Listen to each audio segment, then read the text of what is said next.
के लिए जगह स्थापित करना हो, इस काम को तुमको हमारे साथ मिलकर इस लाखों मजदूरों की आवाज को ताकत बनने का काम करना है। मैंने भी सोचा कि अगर मैं कहीं जॉब करता हूं तो सिर्फ अपने बच्चों के भविष्य को सुरक्षित कर सकता हूं। ये तो परमपिता परमेश्वर की कृपा है कि एक ऐसा प्लेटफॉर्म मुझे मिल रहा है जहां पर हम आने वाले अपने भाइयों के, अपने पिता तुल्य अभिभावकों के जीवन में अगर थोड़ा सा भी परिवर्तन करने में मेरी कोई छोटी सी भूमिका भी अगर होगा तो हमारा जीवन धन्य होने का काम होगा। और मैं हृदय से अभिनंदन करना चाहता हूं अपने पिताजी का, अपने पिता के समान उस समय जितने भी हमारे गार्जियन हैं जिन्होंने मुझे ये अवसर दिया, मुझे ये मौका दिया, मुझ पे भरोसा जताए कि मैं आपके लिए, आपके बारे में अपने जीवन का कुछ अंश आपके लिए जी सकूं, आपके जीवन में परिवर्तन लाने के लिए कोई काम कर सकूं। इसके लिए मैं पुनः आपका अभिनंदन करता हूं, धन्यवाद करता हूं। मैं अभिनंदन करना चाहता हूं बारसलीगंज माल गोदाम के वो सभी साथियों का जो समय समय पर उन्होंने अपनी भूमिका को निभाने का काम किए। अचानक से 26 साल में कोई चीज प्राप्त नहीं होता। 26 साल के उस परिश्रम में हर साल कभी न कभी किसी न किसी का सहयोग हमेशा रहा। आज मैं धन्यवाद करना चाहता हूं मलक जी का, जिन्होंने लगातार, हम कभी दिल्ली में रहते थे, कभी रांची में रहते थे, कभी भारत के किसी अलग अलग स्टेट में रहते थे, लेकिन लगातार मुझे फोन कर करके हर विषय से अवगत कराते रहे कि इस आदमी का कार्ड नहीं बना है, इसका ये समस्या है, इसका ई श्रम कार्ड नहीं बना है, इसका लिंक नहीं हुआ है, हमारा माल गोदाम का काम कैसे सुदृढ़ होगा।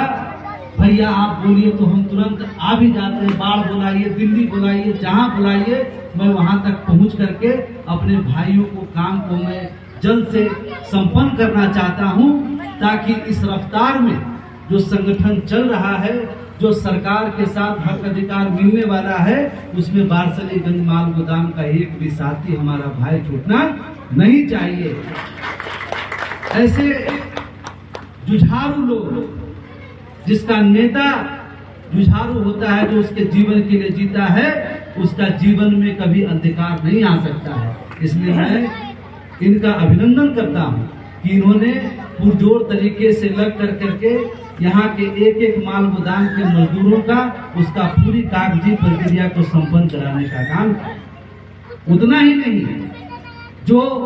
जिनके पिताजी काम करने की स्थिति में नहीं थे, जो यहाँ काम करके गुजर चुके थे, उसके जगह पे उनके बाल बच्चों का जीवन भी कैसे सुदृढ़ हो, उनके जगह पर उनको स्थापित करने का काम किए। मैं इनका अभिनंदन करता हूं। अभी हमारे साथी ने, चाहे महेश जी हो, संदीप जी हो, आपको सभी बातों से अवगत कराए। मैं आज बारसलीगंज के माल गोदाम धरती पर आपको सिर्फ एक बात कहने आया। हमारा संगठन का अब एक ही लक्ष्य है। हमने, हमारे पिताजी ने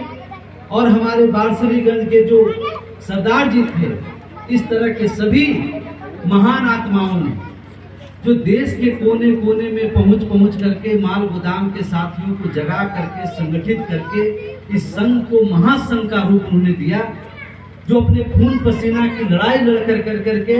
मजदूरों को आज देश में पहचान देने का काम किए। उनके परिश्रम के कारण अंग्रेजी हुकूमत के समय से जो श्रमिकों के शोषण दोहन करने के लिए जो कानून बनाया गया था, उस कानून के परिवर्तन में पहला अगर किसी का योगदान होगा वो भारतीय रेलवे माल गोदाम श्रमिक संघ का योगदान है। इस भारतीय रेलवे माल गोदाम श्रमिक संघ के बदौलत आज देश के लगभग 40 करोड़ मजदूरों को इंसाफ मिलेगा। 2003 में जब पहली बार इस देश में रेलवे माल गोदाम के श्रमिकों के लिए पहली बार त्रिपक्षीय बैठक, कैबिनेट की बैठक हुई, जब देश के श्रम मंत्री, रेल मंत्री, प्रधानमंत्री, देश का कोई आदमी नहीं जानता था कि माल गोदाम के मजदूरों का भी हक अधिकार हो सकता है, उसकी भी पहचान हो सकती है, वो भी अपने समाज में गर्व के साथ सीना तान के खड़ा हो सकता है कि मैं भी रेल परिवार का एक हिस्सा हूं। उस समय पहली बैठक हुई और उस बैठक में आपके राष्ट्रीय महामंत्री जी ने, साहेब सिंह वर्मा उस समय रेल मंत्री थे, अटल बिहारी वाजपेयी जी प्रधानमंत्री।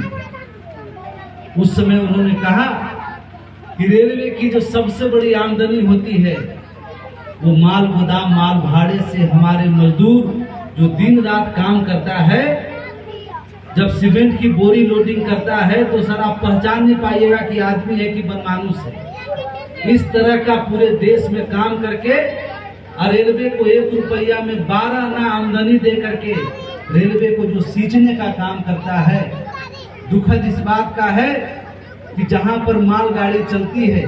वो जमीन रेल का है, जो पटरी बिछा वो रेल का है, जो मालगाड़ी आ रही वो रेल का है, मालगाड़ी चलाने वाला जो ड्राइवर है वो भी रेलवे का है, वहां तमाम सुरक्षा व्यवस्था सब देखने वाले रेलवे का है, और जो माल को खाली करता अपना खून पसीना लगा कर करके अपने जीवन को कुर्बान करके देश को 12 आना 1 रुपया में फायदा देने का काम करता है, उससे सवाल पूछा जाता है कि तुम किसका